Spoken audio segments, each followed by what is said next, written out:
kachika, kagabi nga March 7, 2026 ay talaga namang tuwang-tuwa nga ang mga netizens na pumunta nga sa Vice Comedy Club dahil nga unexpected nga na dumalaw ang kanilang idol na si Meme Vice Ganda na talaga namang tilian nga ang mga naroroon kasama nga ni Meme ang kanyang anak-anaka na si Ryan Bang.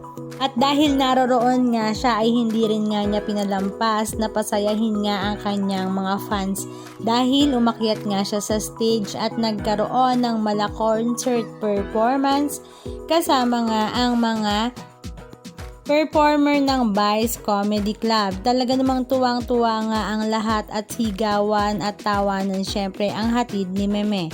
At hindi rin naman mawawala ang mga picture-picture na talaga namang requested nga ng lahat. At syempre, ito naman ay pinagbigyan ni Meme.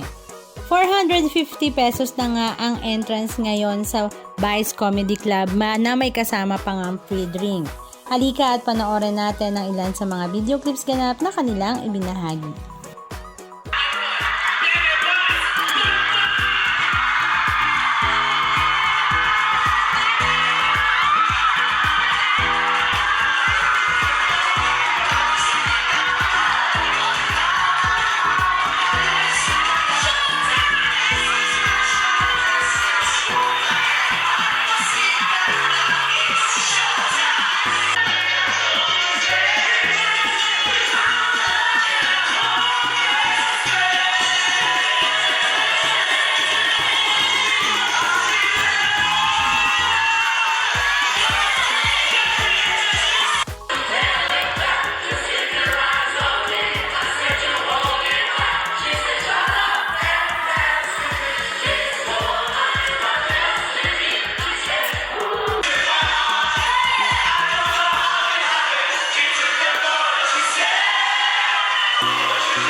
Anong masasabi nyo mga kachika? Just comment down below. And please don't forget to subscribe.